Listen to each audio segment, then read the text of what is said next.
Today, we're going to dig into a really fascinating piece of ancient wisdom. Think of it like a diagnostic tool for your mind, one that pinpoints exactly why we get stuck in our personal or spiritual growth, and more importantly, how to get unstuck. So, have you ever felt like you're just spinning your wheels? You really want to grow, you want to move forward, but it feels like something is just holding you in place. Well, you are definitely not alone. It's a super common feeling. And believe it or not, over 2,000 years ago, the Buddha offered a really precise analysis of what's going on under the hood. All right, so here's our game plan for this explainer. First, we'll look at this ancient diagnosis for feeling stuck. Then, we're going to break down the two sets of obstacles it identifies, these things called mental wedges and mental fetters. After that, we'll see what the path to freedom looks like, and we'll wrap it all up with a really powerful analogy that just might change how you see the whole process of growth. So the source we're pulling from is the Cetokhila Sutta, a discourse from the ancient Pali Canon. And in it, the Buddha gives this incredibly clear, almost clinical diagnosis for a mind that's just stalled out and can't seem to make any progress. Now, this is the core idea, and it's a big one. The text is totally unambiguous here. If these mental obstacles are in place, growth is, and I quote, not possible. So this isn't about just trying harder. It's about first removing what's blocking the path. And we're going to look at 10 of these obstacles, which are split into two groups of 5. Okay, let's get into the first group. These are called the mental wedges, and that name itself just creates such a powerful image of how they pin the mind right down. The Pali term here is Cetokhila. Chito means wind, and khila suggests something stubborn, like hard ground. So just imagine a thick, heavy wedge or a stake being driven firmly into the earth. It completely immobilizes whatever it's holding, right? Well, these are stubborn mental states that do the exact same thing to our minds, making any kind of forward movement feel totally impossible. So what are these 5 wedges? Well, the first 4 are all about unresolved doubt. You've got doubt in your teacher or mentor, doubt in the teaching or the path itself, doubt in the community that you practice with, and doubt in the actual training methods you're using. You can see how that fundamental uncertainty would just paralyze you. And the 5th and final wedge, it's holding on to anger and resentment towards your companions on the path. That kind of inner conflict, that can pin you down just as firmly as any doubt. Now, for the second set of obstacles. So if the wedges are what pin you down, the fetters, well, they're what tie you up. You can think of them as the chains that restrict your freedom to actually go anywhere. The Pali term is Cetasova Nivibanda, and Vinibanda literally translates to bondage or a fetter.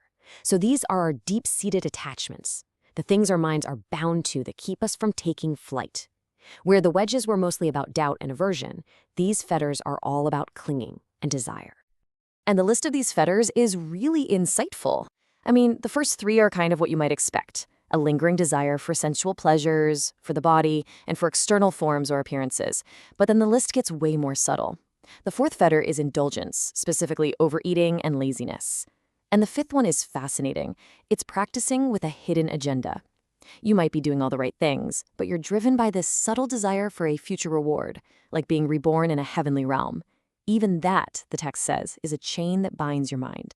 Okay, so we've identified 10 pretty significant obstacles here.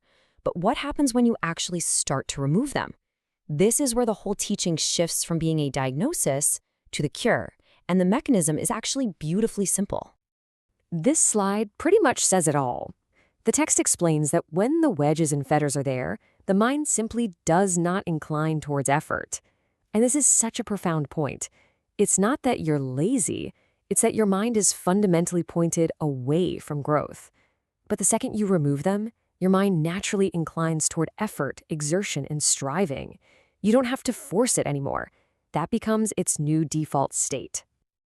And to make this point totally unforgettable, the Buddha uses this powerful analogy that completely reframes our whole idea of what spiritual growth is all about. He compares a person on the path to a hen with her eggs. Now, the hen's job isn't to force the chicks out of the shell, right? Her only job is to provide the right conditions, to sit on the eggs, keep them warm, and protect them.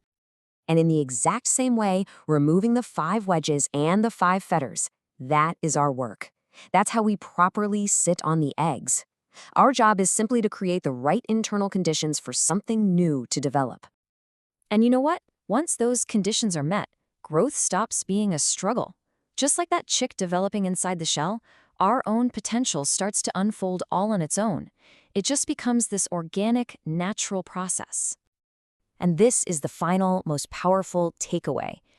The hen doesn't need to hope or wish for the chicks to hatch. If the conditions are right, hatching is simply what happens. It's inevitable. In the same way, this teaching is telling us that awakening isn't something we have to force into existence. It's the inevitable, natural result of patiently and diligently removing the obstacles that stand in its way. So, this ancient map of the mind leaves us with a really important question to reflect on. Of these 10 obstacles, these wedges of doubt, and these fetters of attachment, which ones, if any, might be what's keeping you from breaking through your own shell?